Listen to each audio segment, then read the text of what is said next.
Hello dear students, in this video we are going to solve exercises of lesson number 27, that is direct and indirect speech. And let me tell you what is direct speech. Direct speech is that where we use the exact word of the speaker. जब हम speaker के exact word को inverted comma में लिखते हैं तो वो direct speech होता है. And what is indirect speech? Where we report what is being said without any quotation or without the exact word of the speaker. तो इनडायरेक्ट स्पीच होता है जहाँ पे हम बिना किसी कोटेशन के लिखते हैं और जो एग्जैक्ट वर्ड बोला गया है स्पीकर का हम उसे यूज़ नहीं करते हैं. ठीक है, तो एग्जैक्ट वर्ड जब हम यूज़ करते हैं तो उसे समझना है कि वो डायरेक्ट स्पीच है, और जब एग्जैक्ट वर्ड हम नहीं यूज़ करते हैं स्पीकर का तो वो इनडायरेक्ट स्पीच है. यहाँ पे आप देख सकते हैं Shalini said I want to eat an apple, तो ये क्या है? ये डायरेक्ट स्पीच है. और यहाँ पे रिपोर्टेड वर्ब के बाद आप देखेंगे कॉमा लगा हुआ है और I want to eat an apple को इन्वर्टेड कॉमा में लिखा गया है, यानी कि शालिनी ने एग्जैक्टली यही वर्ड्स बोले हैं कि I want to eat an apple. लेकिन सेकंड एग्जांपल आप देखिए, Shalini said that she wanted to eat an apple. ये डायरेक्टली नहीं बोला जा रहा है, ये शालिनी के बोले हुए वर्ड्स को, बोले हुए सेंटेंस को कोई और दूसरा इसे अपने वर्ड्स में बोल रहा है या फिर लिखा गया है, और इसीलिए यहाँ पे इन्वर्टेड कॉमा नहीं लगा हुआ है. So now let us C some more important thing related to this lesson. So these are some important things you need to know. That is, if in direct speech verb is am, are, then in indirect speech you have to write it was or were. Means you will change it and write was or were. अगर verb has और have लिखा हुआ है तो आप indirect speech में had लिखेंगे. अगर डायरेक्ट स्पीच में कैन लिखा हुआ है तो वो चेंज हो जाएगा कुड में. इनडायरेक्ट स्पीच में डायरेक्ट स्पीच में अगर सेल और विल लिखा हुआ है तो वो इनडायरेक्ट स्पीच में शुड और वुड हो जाएगा. अगर डायरेक्ट स्पीच में मस्ट है तो वो चेंज हो जाएगा हैड टू, और मे है तो माइट में चेंज हो जाएगा. तो ये आप लोगों को लर्न करना बहुत ज़रूरी है. और अगर डायरेक्ट स्पीच में वॉज है तो वो चेंज हो जाएगा हैड में. तो ये चीज़ आपको लर्न करना बहुत ज़रूरी है, तभी आप अच्छे से डायरेक्ट स्पीच से इनडायरेक्ट स्पीच में सेंटेंसेस को चेंज कर सकते हैं. So children, let us see exercise A. Here you have to fill in the blank with the reporting verb. 1 number, Jojo suggested you should go to Simla from Delhi. Second number is, mother cautioned me, do not enter the swimming pool if your instructor is absent. Third, has the train from Mumbai arrived? Enquired Mary. Fourth, my teacher advised me you should revise your answers before submitting your work. Fifth number, I could not make it on time as I was delayed by the rain, explained my brother. Sixth number, the crowd roared, we want a century. Seventh, the captain commanded his soldiers jump into the trench immediately. 8 number, she remarked, I think this is an excellent plan. 9 number, the child screamed, I want my mother. 10 number, she replied, no, I am not angry with you. Next is exercise B. Here you have to change the sentences from direct to indirect speech. So children, you remember that for changing sentence from direct to indirect speech, you have to change the pronoun, you have to change tense, you have to change time and place expression. Okay, so let us see. First number, the officer said to Mr. Roy, do not take this road as it is being repaired. So here reporting verb is said to. You have to change the reporting verb and write told. You change reporting verb from said to told. Okay, जहाँ पे भी आपको reporting verb में set to दिखाई देगा आपको उसको change करना है टोल्ड में. सेट टू आप कट करेंगे और टोल्ड लिखेंगे. So the officer told mister Roy. Answer क्या होगा? The officer told mister Roy. और फिर जो कॉमा लगा है और इन्वर्टेड कॉमा लगा है वो सब आप इनडायरेक्ट स्पीच में हटा देंगे. आप वहाँ पे क्या करेंगे? कॉमा हटा के आप क्या लिखेंगे? दैट लिखेंगे. मिस्टर रॉय के बाद एक कॉमा लगा हुआ है उसको आप हटा देंगे और दैट लिखेंगे और इन्वर्टेड कॉमा भी हटा देंगे. और क्या लिखना है? Do not take this road. तो ये क्या बन जाएगा? मिस्टर रॉय के लिए हमको लिखना है, इसीलिए हम लोग इनके लिए ही प्रोनाउन यूज़ करेंगे क्योंकि वो मेल है. तो इसीलिए आप लिखेंगे ही, उसके बाद लिखेंगे should not. Okay, he should not take this को चेंज करेंगे दैट में. दिस को हमको चेंज करना होगा दैट में. तो क्या बनेगा? He should not take that road as it is being repaired. Next, second number, the airport officer said के बाद कॉमा है, कॉमा आप हटा देंगे और फिर लिखेंगे दैट और इन्वर्टेड कॉमा भी हटा देंगे. हमेशा ध्यान रखिएगा कि जब डायरेक्ट स्पीच से इनडायरेक्ट स्पीच में सेंटेंसेस को चेंज करेंगे तो आप सबसे पहले कॉमा हटा देंगे और इन्वर्टेड कॉमा भी हटा देंगे. ठीक है, तो यहाँ पे दैट लिखना है. उसके बाद द फ्लाइट्स आर लेट लिखा हुआ है. तो मैंने स्टार्टिंग में आपको बताया था कि आर चेंज हो जाता है वर में. ठीक है, आर प्लूरल है इसीलिए वर में चेंज होगा. अगर ईज होता तो वो क्या में चेंज होता? वॉज में चेंज होता. तो यहाँ पे आर वर्ब को आप वर में चेंज करेंगे. उसके बाद सेंटेंस एज इट इज़ रहेगा, late because of the dense fog. उसके बाद फुल स्टॉप लगा देना है. Third number, the artist said. Said के बाद जो कॉमा हटेगा फिर दैट लिखेंगे आप, इन्वर्टेड कॉमा को हटा देंगे और लिखेंगे द पेंटिंग. और यहाँ पे ध्यान रखिएगा इन्वर्टेड कॉमा में देखिए द का टी कैपिटल है. तो जब आप इन्वर्टेड कॉमा हटाएंगे और दैट लिखेंगे तो उसके बाद टी कैपिटल बिल्कुल नहीं लिखना है. फिर द का टी स्मॉल हो जाएगा. आप लिखेंगे द का टी स्मॉल और पेंटिंग्स. फिर यहाँ पे आर है, are will change to were, not for sale, full stop. 4 number, mother says. अब यहाँ पे देखिए सेड नहीं लिखा है, SAID सेड. पहले 3 सेंटेंस में हमने देखे थे सेड लिखा हुआ था, लेकिन यहाँ पे देखिए सेज लिखा हुआ है, SAYS.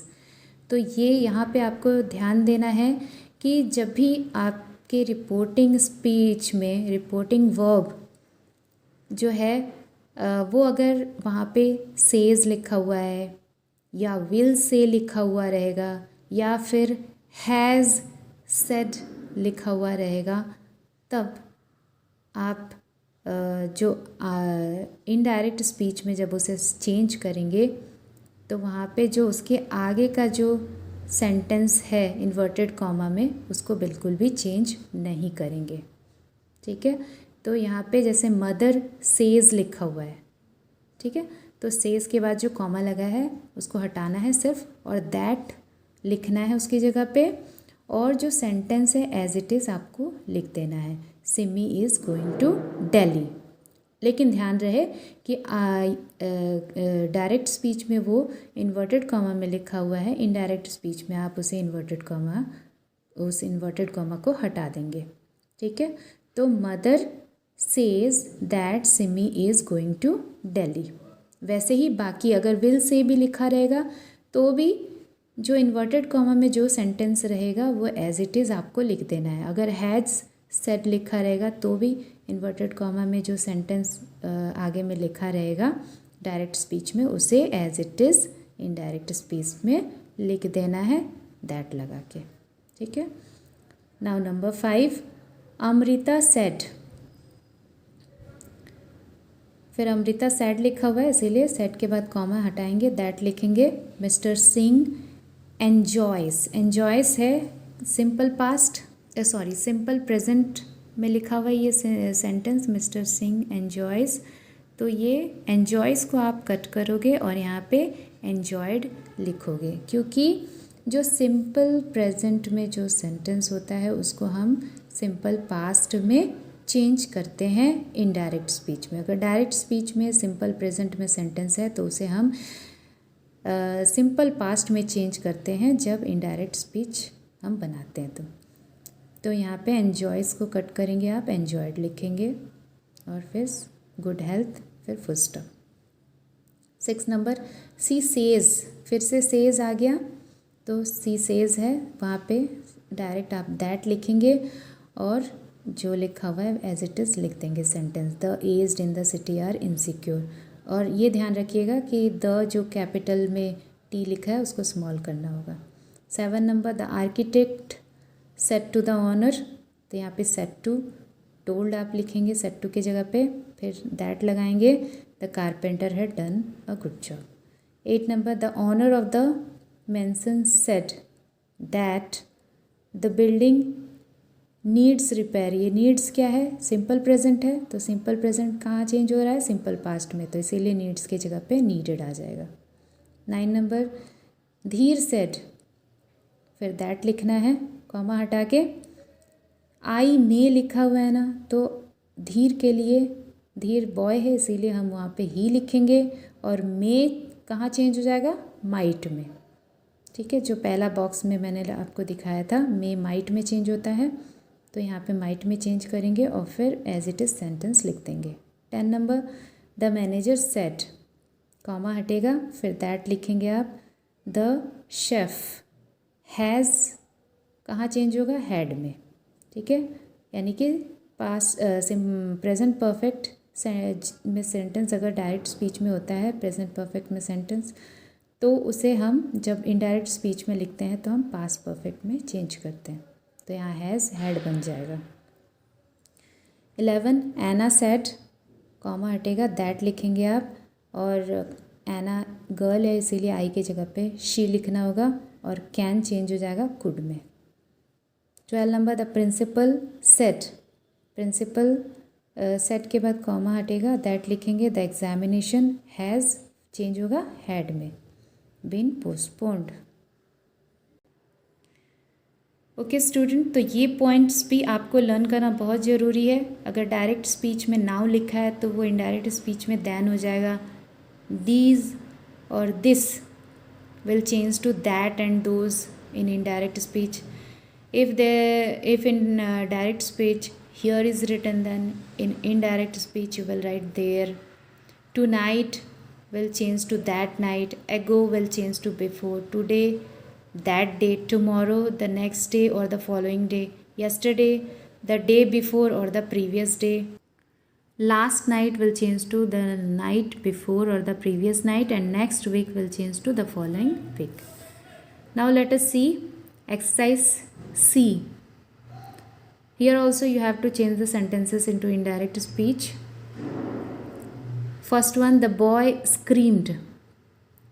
Screamed के बाद आपको that लगाना है, you will use that, and there का T small कर देंगे, is change हो जाएगा was में। Second, मधु said के बाद फिर कॉमा हटाना है, that लिखना है और मधु गर्ल है इसीलिए शी लिखोगे और एम चेंज हो जाएगा वॉज में। ठीक है, ध्यान रखिएगा कि प्रेजेंट में अगर सिंपल प्रेजेंट में सेंटेंस है डायरेक्ट स्पीच में तो वो पास्ट बन जाता है इनडायरेक्ट स्पीच में। 3rd number, Soha told Sana that. अब सना गर्ल है इसीलिए उसके लिए शी लगेगा, शी विल चेंज हो जाएगा वुड में, she would see you tomorrow change हो जाएगा हर the next day. Okay, Soha told Sana that she would see her the next day. Next 4 number, I said को आप told लिख सकते हैं, said भी अगर लिखते हैं तो भी चलेगा.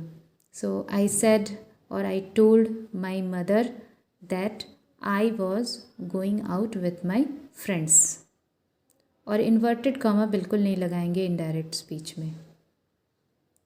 5th number, father said that, comma हटा के दैट लिखना है, इन्वर्टेड कॉमा हटा देना है. और फादर मेल है इसीलिए ही, आई के जगह पे आपको ही लिखना है. और am will change to was, he was going to London today. 6th number, the girl said that she would, I के जगह पे गर्ल के लिए शी लगेगा, विल वुड में चेंज हो जाएगा. Not be able to finish, my will change to her, homework by this change to that. 7 number, mother said that she was very busy then, but she should be free the following month. 8 number, Sam said that the train was late as it had been raining since last night. 9 number, he said या फिर he told लिख सकते हैं कुछ भी, Rita that I am change हो जाएगा he was में, leaving for the airport then, now then में चेंज हो जाएगा. Then he told his brother, यहाँ सेड टू है, इस सेड टू के जगह पे टोल्ड लिखना है. ही told his brother that he had, have change हो जाएगा हैड में, यानी प्रेजेंट परफेक्ट चेंज हो जाएगा पास्ट परफेक्ट में. He had not completed his work, your को कट करके his लिखेंगे.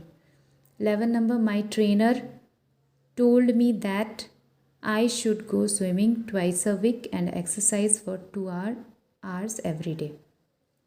12 number, I told him that he had been wasting his time with that course. Next, let us see exercise D. Again we have to change this interrogative sentences into indirect speech. यहाँ पे interrogative sentences दिया हुआ है और उनको हमको indirect speech में change करना है.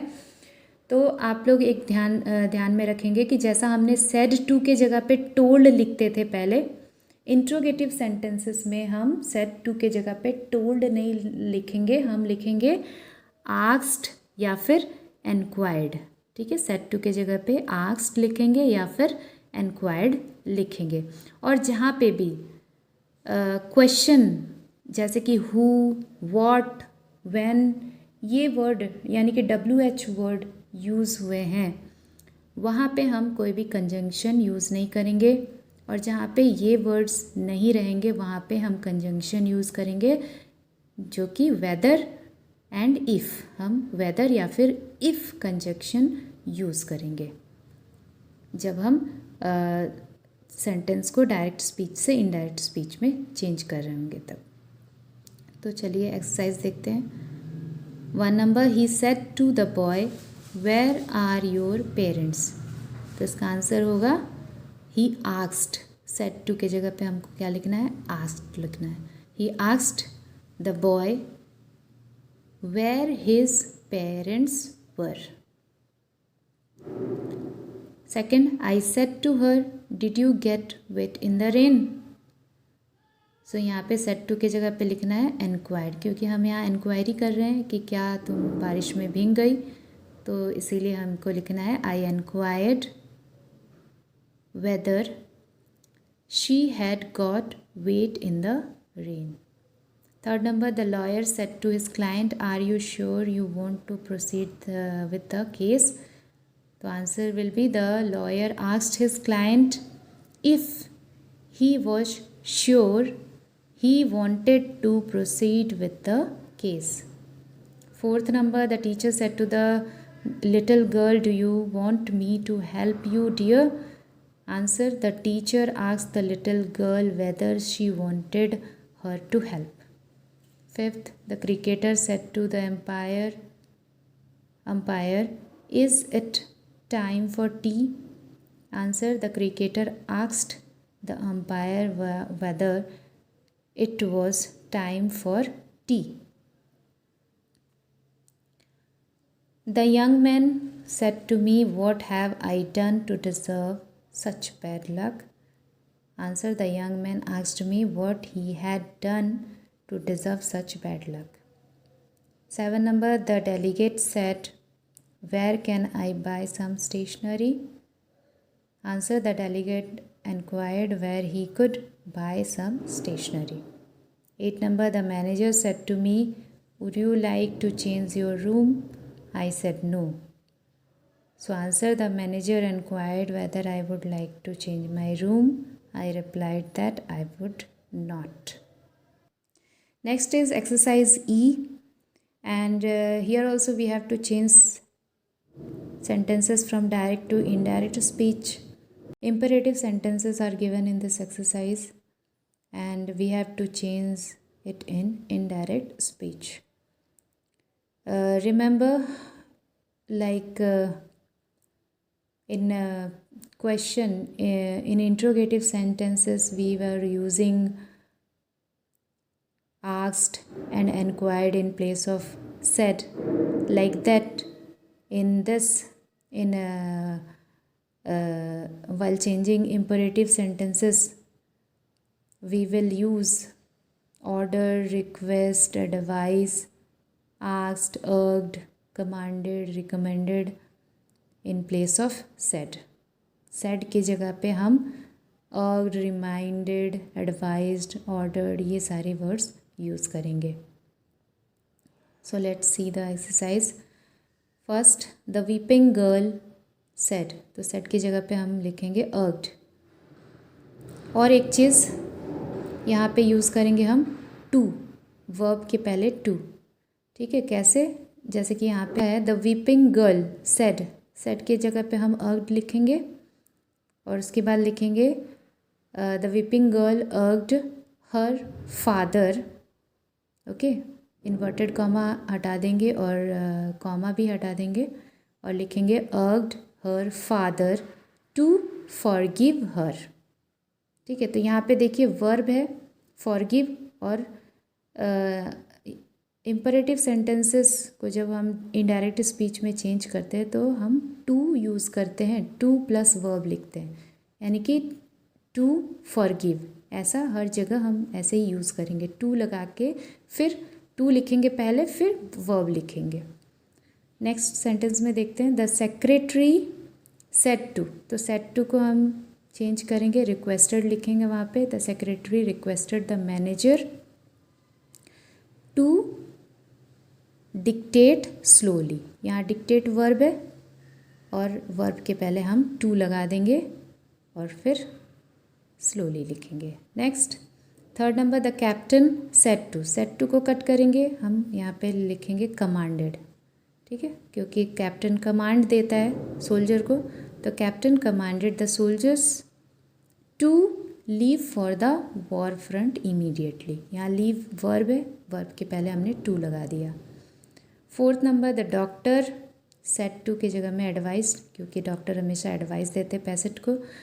The doctor advised the patient to lose wait.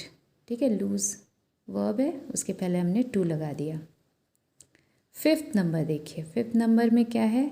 Negative sentence है. Okay, you must not open this room. Must not लिखा हुआ है. ओके, तो नेगेटिव है, नॉट जहाँ पे आ जाएगा वहाँ पे हमको एक और वर्ड यूज़ करना होगा, दैट इज़ अगेंस्ट. ओके, और ओपन क्या हो जाएगा? ओपनिंग. वर्ब हम आईएनजी फॉर्म में लिखेंगे. जैसे पॉजिटिव सेंटेंसेस में हम वर्ब के पहले टू लगा रहे थे, यहाँ पे हम क्या करेंगे? नेगेटिव सेंटेंस में हम क्या करेंगे कि वर्ब के पहले अगेंस्ट लिखेंगे और वर्ब आईएनजी फॉर्म में लिखेंगे. तो इसको ऐसा लिखेंगे कि द क्लर्क, सबसे पहले हमको लिखना है the clerk cautioned the children against opening that room. ठीक है, पहले अगेंस्ट ओपनिंग नहीं लिखना है, हमको कहाँ से स्टार्ट करना है सेंटेंस को, the clerk cautioned the children against opening that room. Okay, 6 number, the tour operator said to की जगह पे एडवाइस्ड लिखना है क्योंकि वो एडवाइस दे रहा है टूरिस्ट को। The tour operator advised the tourists to buy snow shoes for that trip. This को चेंज करेंगे, दैट लिखेंगे और फिर trip. 7 number, my uncle urged me, my uncle urged me to fulfil my father's dream. And next last, the principal warned the children.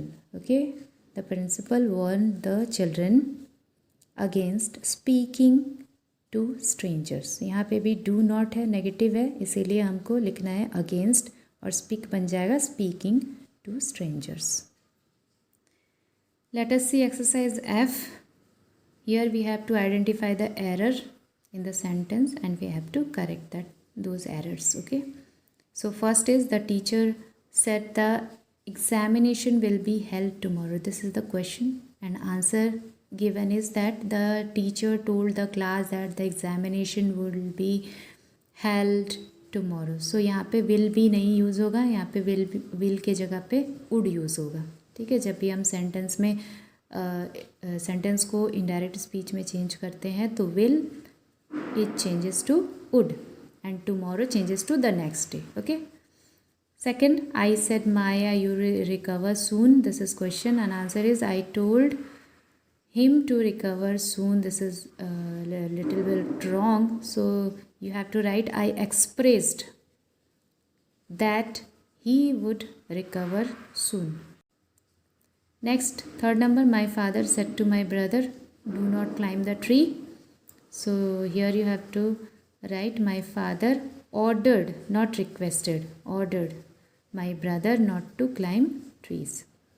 4th number, I said to him when will you come. So answer is I asked him when he would come. 5th, he said I hope you are well. Answer, he said that he hoped I was well. 6th number, he said good morning mother. Answer, he wished his mother good morning. Okay, he wished his mother good morning. 7 number, the child said hooray, my holiday have started. So answer, the child exclaimed. Okay, not explained, exclaimed. और फिर बाकी सब correct है। 8 number, the man said God is everywhere. तो यहाँ पे क्या है, ये यहाँ पे आंसर में होगा the man said that God is everywhere, was नहीं लगेगा क्योंकि जहाँ पे जो भी यूनिवर्सल ट्रूथ होता है उसे हम इनडायरेक्ट स्पीच में उसमें कोई भी चेंजेस नहीं करते हैं। ठीक है, तो ये आपको ध्यान रखना होगा। और ये यहाँ पे गॉड इज़ ही आंसर में आएगा, वॉज नहीं आएगा। Next is exercise G. Here we have to complete the sentences. यहाँ पे सेंटेंस दिया हुआ है और इनडायरेक्ट स्पीच में, और उसको हमको डायरेक्ट स्पीच में लिखना है। जो फिल इन द ब्लैंक्स दिया हुआ है वो सारे हम वहाँ पे डायरेक्ट स्पीच में चेंज कर रहे होंगे। तो देखते हैं। The patient said that he had been feeling better since the day before. तो इसका ये इनडायरेक्ट स्पीच था। अब डायरेक्ट स्पीच यहाँ से स्टार्ट होता है। The patient said I have been feeling better since yesterday. Second, Seema asked whether there was anything to eat. ये है इनडायरेक्ट। डायरेक्ट में है लिखना Seema asked is there anything to eat. Third number, the old lady thanked me for my help. ये indirect है और direct होगा the old lady said to me I thank you for your help. Fourth number, Reema assured me that she would return my books. ये indirect है और direct speech होगा इसका. Reema said to me, I will return your books. Fifth number, my father told us that we could go for a picnic if the weather is improved. Direct speech इसका होगा, my father said to us, you can go for a picnic if the weather improves. Sixth number, my grandmother asked me affectionately what I wanted for breakfast. So direct speech will be, my grandmother said to me, what do you want for breakfast, dear? 7, I exclaimed with joy that my team had won the championship. और इसका होगा direct speech, hooray, my team has won the championship, I said. So children, practice all the exercises. Thank you.